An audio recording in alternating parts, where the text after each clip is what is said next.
All right, guys, you've probably already seen, but EA Sports has released the deluxe edition cover of College Football 25, which is just the first of many. And they've also given us a date on when we're going to get the in-depth news and possible gameplay of what this game is going to look like on May 16th. We're not going to get into any of that, but we are going to look at the cover. We're going to look at the players that are on the cover and who I would have replaced to be put on the cover instead of the people and players that they have chosen. What's up, guys? My name is Dante here on East Coast Gridiron, and every once in a while we might live stream or throw clips up of NCAA 14, which was the last game released by EA Sports, and that's why this one is anticipated so much. Shout out to the college football revamp team for putting out the mods like they have over the years. We appreciate you guys. Now let's get into the players that they actually have on the cover of the game. All right, so let's take a little bit deeper dive into these players on the cover, starting with 𝗕𝘂𝘀𝗀𝗀𝗀. It's right there on the right side. If you guys know anything about 𝗕𝘂𝘀𝘀𝗀𝗀𝗀, he transferred from Ole Miss up to Ohio State, and he's going to be a big part on why a lot of people are speculating that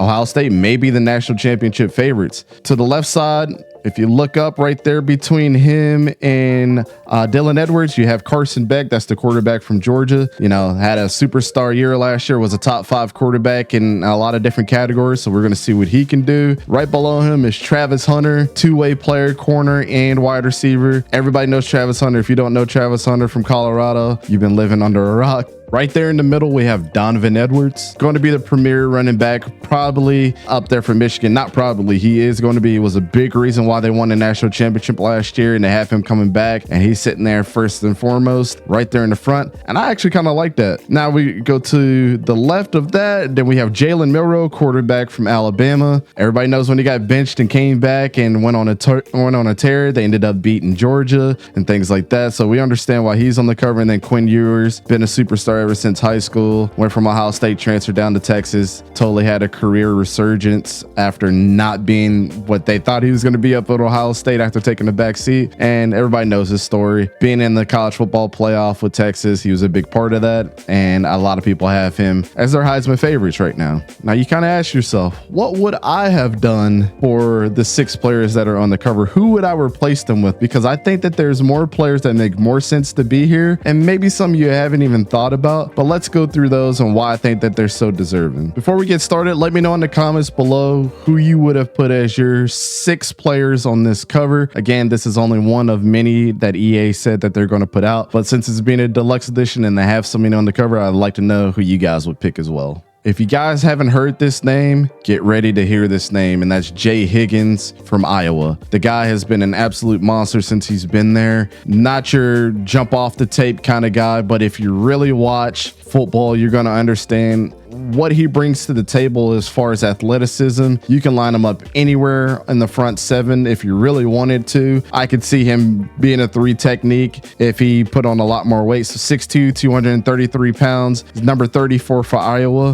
171 tackles, which led college football last year, and he's still got one more year under his belt to come and prove it. Had 2 sacks last year, 1 forced fumble, and 1 interception. You might look at those stats and say, well, what makes him so special? The motor of this kid, the never stop attitude, being all over the field. When they say sideline to sideline, he is the antithesis of that as well. I think he's gonna be up there for the Nagurski. He might run away with the Dick Butkus Award for the best linebacker in the country, and he might be the Dick Butkus Award winner by the end of the year. If nobody has introduced you to this kid, he's probably the best cornerback in the country. Watch out for the kid from Kansas. This is 𝗂𝘂 Bryant. Now, 𝗂𝘂 is everything and maybe then some as far as his tackling ability as well than what a Sauce Gardner was. That's who he reminds me of. Last year had 5 passes defense, 4 interceptions, 1 forced fumble, and 30 solo tackles on his own. So he's a bright spot for Kansas. If you have not watched this kid, you're going to get to know him really, really well with all the expansion that happened from the Pac-12 coming over to the Big 12, and you're going to hear his name a lot. Now, having the name 𝗂𝘂, you know, is going to come with his own, its own hurdles there. But I think for right now, being 6 foot, 175 pounds,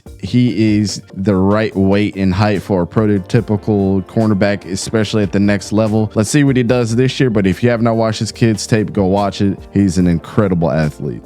Now, I think this next one is going to surprise a lot of people. As far as wide receivers, the first thing that comes to mind, especially last year, was Luther Burden. We know how dangerous that he's going to be down there in Missouri, but if you have not known, I want to introduce you to somebody that's even better than NFL wide receiver Jacob Cowing, and his name was 𝗕𝘂𝘀𝗶𝗲𝗀𝗀. Him and Noah Fifita are going to be an absolute force on that offense for Arizona in the Big 12. Feels bad that Jedd Fisch went out and followed another program in Washington, but the year that they had last year was really dependent on the relationship not only between 𝗕𝘂𝘀𝘀𝗀𝗀 and Jayden de Laura and Noah Fifita had last year, but the way he was able to cling on to Noah Fifita coming in for Jayden de Laura and making that offense exhilarating with the likes of having a Jacob Cowing as well. The guy had like 1,400 yards last year. He was absolutely incredible, and I don't see that stopping for him. I see maybe his touchdown total and his receptions and his yardage total going up even more this year since Jacob Cowing is not there. And I think him and Noah Fifita's chemistry, whatever they have going on,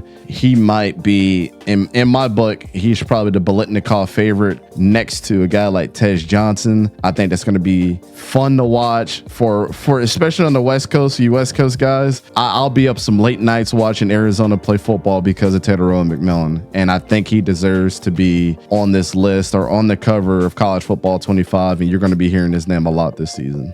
This kid is young, he's hungry, and what I'm talking about is what's highly regarded for a lot of people as one of the best defensive players, not only at PFF last year, but one of the best defensive players in the SEC and in the country, and that's James Pierce, the edge rusher from Tennessee. 9.5 sacks last year, 2 forced fumbles, and an interception return for a touchdown in the Cheez-It Citrus Bowl last year against Iowa. I don't know where this kid's motors come from. I expect this dude to have close to 20 sacks, if not over that this year with the way that he was playing. I mean, he came straight out the gate last year against Virginia having 2 sacks. And if you had a chance to watch Tennessee and what they were about on defense, it had a lot to do with how he was performing. Really big shoes to fill in for what Byron Young did last year or the previous year before James Pierce really came up on the scene, but had a breakout year. Expect him to have even more of a breakout season, and NFL execs everywhere are going to be drooling over this kid when he gets to the next level. But I still think that he's a top 3 player in this league if he can put it all together. And I have him as, my number 4 person, but the top 3 player as far as position when you look at the cover on this year's cover of the game. So yeah, put James Pierce as, if you don't have him on your watch list, put him there. I know we have a lot of different players, but I think he just deserves to be in the spot by the pure upside of the kid. And I usually don't say that, but just go watch the tape. The kid is incredible to watch, and definitely put James Pierce on your watch list. The second but last player on this list just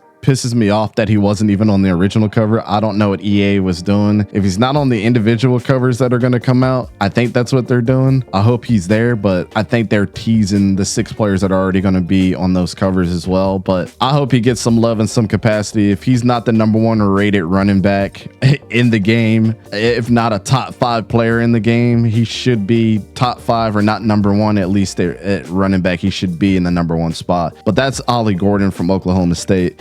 If you guys didn't watch what he did last year in his true sophomore year, it's crazy that he was not even redshirted. I mean, he played his first year as a freshman, as a true freshman, and came in last year and put Oklahoma State on the back. I mean, we were even talking about if this was going to be Mike Gundy's last year because they started out so bad, and not anyone in the country can name one player on that team outside of Ollie Gordon, and it's because he was the best in the country. He led the country in rushing yards of 1,732, 21 touchdowns, which was number 2 in the country, 6.1 yards a carry, one of the best on 285 carries. I mean, he was an absolute force, and he had another 330 yards in the air with 1 touchdown. So he had 2,000 yards of total offense. How he's not on this cover is absolutely blasphemous, and whoever decided that he shouldn't be there, I need a great explanation on why not. Come on, EA. This was just a complete miss. This one to me is just, I'm putting respect on his name. And I've been saying this dude for the last 5 years is one of the best quarterbacks in the country. Former UCF quarterback, former Oklahoma quarterback the last 2 years, and now Oregon Duck in his 6th year of eligibility, having 4,000 yards plus last year, 42 touchdowns combined. That's Dillon Gabriel. If you don't think that Dan Lanning and the Oregon Ducks might not be a team to watch out for, he's filling in where Bo Nix left off, essentially. Him and Tej Johnson are going to be incredible. Their running back room is really good, and their offensive line are just going to be way better than they were as well. Dan Lanning as his coach is going to get this guy going even further than what we thought he was. Kid from Hawaii, back on the West Coast, 154 passer rating. He hasn't had below that ever in his career. 154.4 was the lowest that he's had in his career, and that was in 2022, his first year with Oklahoma. Yeah, his career high in interceptions is 7. He had 6 the last 2 seasons. He had 6 in 2023, 6 in 2022. That was his freshman year when he threw 7 interceptions. Realize who he's been taking over for. McKenzie Milton, who tragically had a really bad leg injury. He came in the next year, I believe, and took over for him. Oklahoma had to fill in for Caleb Williams and Spencer Rattler after they left. And then now he's got to fill in for one of the best quarterbacks that we've seen as far as performances, and Bo Nix. But I think he should be front and center on the cover, just like he is right here. And I think he's going to do some damage, man. All right, guys. So what do you guys think about this cover? I'm super excited to see who's going to be on the next covers for the game. And let me know if you agree or disagree or want to replace a player. What's your 6 look like to be on the deluxe edition? But again, my name is Dante here at East Coast Gridiron. Appreciate you guys checking out this video, and we'll talk to you guys next time.